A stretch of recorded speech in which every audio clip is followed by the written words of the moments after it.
Nah, kalau di Indonesia belum nggak sanggup ya. Karena juga di sini tuh banyak orang ngember ya. Jadi nanti kalau kita lapor tuh betul, bukan malah memperbaiki sistem, malah ngember kemana-mana. Masih di level itu data ini bocor, data itu bocor ya. Kemudian ditangkap di orang yang salah dan sebagainya. Akhirnya jadi kemana-mana. Belum lagi juga karena budayanya masih budaya menyalahkan, belum budaya yang just culture. Mudah-mudahan Bapak Ibu bisa memperhatikan kasus yang satu ini. Tugas rumah sakit menolak memeriksa pasien karena sedang pergantian shift atau giliran kerja. Padahal pasien bernama Yuliarni, 64 tahun, tengah menjalani perawatan di ruangan perawatan khusus bedah RSUP M. Jamil Padang pasca operasi luka bakar dan amputasi jari kaki kiri. Apalagi sejak dirawat 13 Oktober lalu, kondisi pasien terus dipantau tim dokter rumah sakit. Akhirnya, pasien Yuliarni dinyatakan meninggal dunia dan dibawa oleh pihak keluarga untuk dimakamkan. Direktur tadi bilang, oh kamu harus investigasi. Gitu, dibilang, baik dokter, saya akan lakukan. Gitu, direkturnya bilang, ini karena ditekan oleh media. Gitu ya. Ini bupatinya sudah marah karena ini kasus sudah viral. Kamu cuma punya waktu 2 hari untuk menyelesaikan investigasinya. Gitu katanya direktur. Direkturnya udah pakai wig ini ya ceritanya. Karena udah panas membara gitu ya. Ini si Anda lagi, are you kidding me? Gila, bisa nggak sih menyelesaikan investigasi dalam waktu 2 hari? Dengan cara apa? Hmm. Nah, padahal karena kalau root cause analysis dalam proses untuk root cause analysis sangat-sangat tidak mungkin dilakukan dalam waktu 2 days, 2 hari. Ya, karena ini ada prosesnya mulai dari apa sih masalahnya tadi? Define the problem. Jadi untuk menemukan masalah kadang kita nggak mudah. Yang tadi dibilang ini gejala atau masalah. Makanya perlu untuk define problem aja orang perlu waktu. And then kemudian perlu collect data. Jadi data-data yang menyimpulkan. Karena untuk setelah tahu akar masalah, ibaratnya akar itu bukan akar yang kadang kan mikirnya ada akar tuh satu ya, akar tunjang kah itu ya. Tapi kan ada akar serabut yang kemana-mana.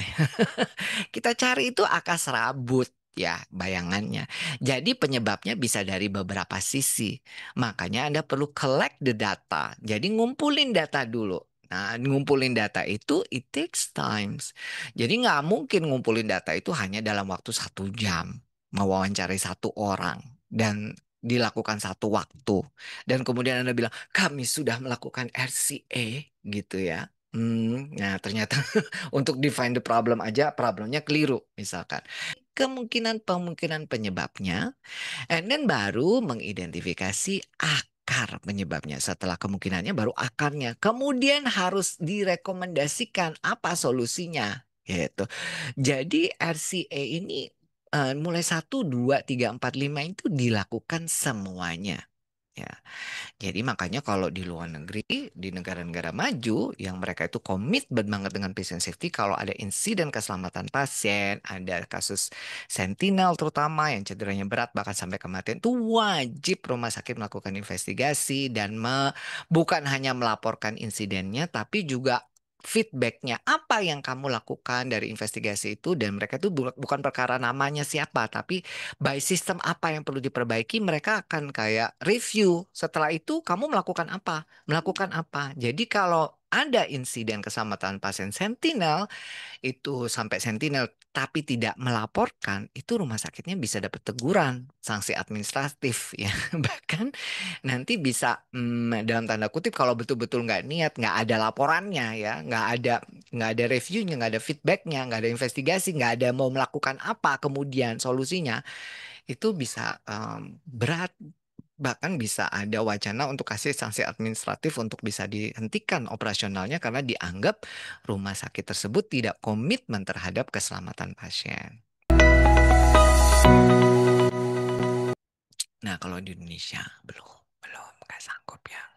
Karena juga di sini tuh banyak orang ngember ya. Jadi nanti kalau kita lapor tuh betul, bukan malah memperbaiki sistem, malah ngember kemana-mana. Masih di level itu data ini bocor, data itu bocor ya. Kemudian ditangkap di orang yang salah dan sebagainya. Akhirnya jadi kemana-mana. Belum lagi juga karena budayanya masih budaya menyalahkan, belum budaya yang just culture sampai di level-level atas ya. Sehingga akhirnya contoh-contoh yang kita lihat Ya tadi contoh tuh, kasih sanksi, contoh ini, ya ujung-ujungnya ya siapa yang mau melaporin gitu. Padahal untuk memperbaiki keselamatan pasien itu dibutuhkan semua stakeholder, baik itu dari sisi di level sampai di level yang paling tinggi ya. Jadi Kementerian Kesehatan, ya itu pun juga ada komitmen-komitmennya. Sementara di Kementerian Kesehatan sendiri, apakah mereka juga punya just culture budayanya atau blame culture? Bapak Ibu mungkin bisa menjawab sendiri ya. LCA itu setidaknya Anda butuh waktu 2 months, 2 bulan. Jadi what happen itu paling nggak kita butuh waktu 1 sampai 1,5 bulan. Kemudian kenapa terjadi itu dalam waktu 2 mingguan. Kemudian action yang perlu dilakukan untuk mencegah terjadi kembali itu sekitar 2 mingguan. Jadi total itu let's say 60 days. Jadi 2 bulan. Ya. Jadi kalau Bapak Ibu disuruh misalnya cuma 2 hari, mungkin yang bisa pakai metode five whys. Ya, jadi pakai metode 5 mengapa. Nah, jadi memungkinkan kita menemukan akar penyebab suatu masalah hanya dengan mengajukan pertanyaan mengapa sebanyak 5 kali. Nah, jadi teknik interogatif ini merupakan salah satu alat yang paling efektif untuk analisis akar penyebab masalah dalam lean management. Jadi sekali lagi Bapak Ibu kalau misalnya ya diminta waktunya cuma 2 hari, itu deadline-nya gitu ya. Dok nggak mungkin RCE dalam waktu 2 hari. Ya pokoknya karena kita sudah ditekan oleh media dan segala macam. Oke kalau begitu kita pakai RCE dengan model five whys ya.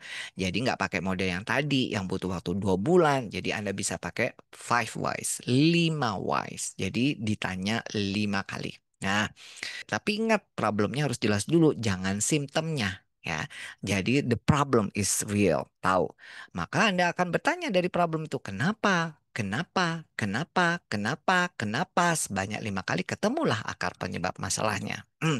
Nah, pendekatan ini dipakai oleh Toyota. Dan mereka itu menanyakan mengapa sebanyak 5 kali setiap kita menemukan masalah. Masalah ya ibaratnya. Jadi bukan simptom. Itu bukan gejala tapi problem atau masalah. Dengan mengulangi sebanyak 5 kali, sifat masalah serta solusinya menjadi lebih jelas. Ini Direktur Toyota pada tahun 1954 sampai 75. Taichi Okno. Ya.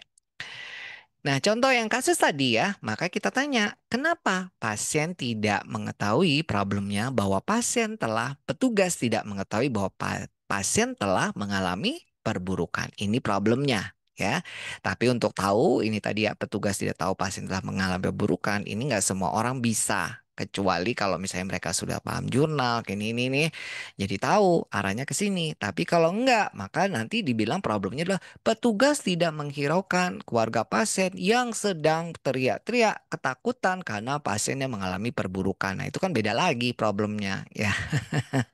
Alright. Nah, kenapa petugas tidak tahu? Why? Ternyata cek-cek ini contoh ya, sekali lagi ini example. Karena catatan di CPPT-nya tahu ya, ternyata bertuliskan di rekam medis yang di laporan itu ya, baik dokter umum, dokter spesialisnya atau perawatnya itu kan ada di CPPT di rekam medis ya. Catatan di situ pasien tidak ada keluhan dan TTV normal, artinya pasiennya kompos mentis, kemudian nggak ada keluhan Bu, keluhannya negatif, tanda-tanda vitalnya normal, semua tulisannya normal. Jadi nggak ada keluhan, jadi nggak melanjutkan terapinya, lanjutkan terapi sebelumnya ya. Jadi di sini, jadi mereka berasumsi bahwa ya pasiennya bagus-bagus saja gitu ya. Nggak mungkin loh dok bisa nggak pasiennya awalnya bagus kemudian buruk? Iya pasti ya, tapi nggak secepat itu ya. Kalau ada perburukan tuh ada waktu. Jadi semua penyakit akut ya pasti ada waktu kalau ada mau terjadi perburukan. Nggak tiba-tiba tadi pagi bagus tiba-tiba kling jelek langsung mati gitu ya. Kecuali misalnya yang parah, misalnya trauma berat, parah berdarah-darah ya dalam waktu sekian jam, langsung meninggal bisa, atau misalnya tiba-tiba jatuh dari ketinggian mati langsung saat itu juga ya bisa ya. Tapi pada kasus ini pasiennya kan sudah dirawat di rumah sakit, dimonitoring, diobservasi, dilakukan di HCU. Pasti kalau mau meninggal ada tanda-tanda perburukan. Ya, artinya kalau semua bagus, TTV bagus dan segala macam, harusnya bagus dong orangnya. Kan ada tuh cerita-cerita. Dok, itu ada loh dok, orang itu bagus, bagus, pokoknya nggak cerewet, nggak apa, tahu-tahu mati gitu ya. Oh, nggak bisa begitu. Kita orang profesional nggak bisa dibuat gitu ya. Nah, karena semua catatannya normal, ternyata setelah diinvestigasi, ya dilihat, dilihat dong CPPT-nya. Oh, nggak ada keluhan, TTV normal. Kenapa? Ternyata, ya ternyata sebenarnya ya petugas hanya mengcopy CPPT sebelumnya. Nah, kenapa bisa tahu ini ya? Harus ada kejujuran. Nah, ternyata akhirnya jujur. Ini contoh ya. Ya, karena saya CPPT itu saya tulis tinggal copy paste sebelumnya. Misalkan, ya. Misalkan ya, jadi hanya copy paste tulisan CPPT sebelumnya. Kenapa? Ternyata petugas ya nggak sempat melakukan TTV dengan benar. Jadi dia omission. Ya, itu karena tidak TTV dengan benar. Kenapa? Karena ternyata bebannya terlalu tinggi.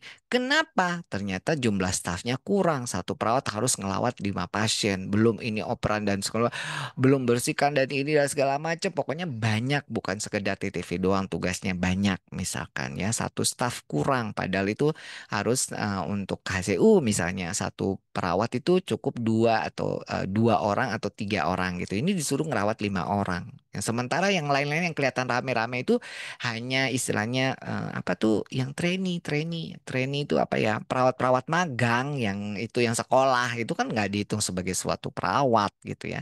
Ternyata kenapa ketemu ya, karena udah diminta kok sebenarnya anggaran untuk penambahan SDM di HCU belum disetujui, padahal ini sudah didengungkan sejak kemarin. Berarti the problem is ya, kenapa belum disetujui? Ternyata sudah dilaporin ke direkturnya. Tahu ya, harus tahu kapan berhenti untuk bertanya mengapanya. Kalau Anda tanya yes, yes, yes, harus tahu dong.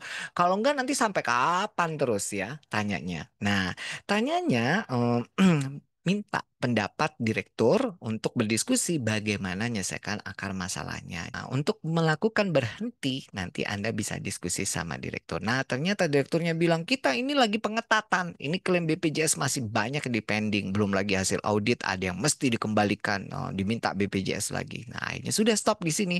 Ya sudah, berarti udah ketemu. Jadi jangan hukum orangnya, perbaiki dulu sistemnya. Nah, kebanyakan orang-orang itu bakal mungkin cari kambing hitam. Ya, kebanyakan ya, kebanyakan. Sekali lagi bukan bukan semuanya, tapi kebanyakan. Kenapa? Karena cari kambing hitam tuh gampang, gampang, gampang banget. Bapak Ibu suruh cari kambing hitam tuh gampang. Karena yang putih itu domba, susah kalau yang putih itu ya domba.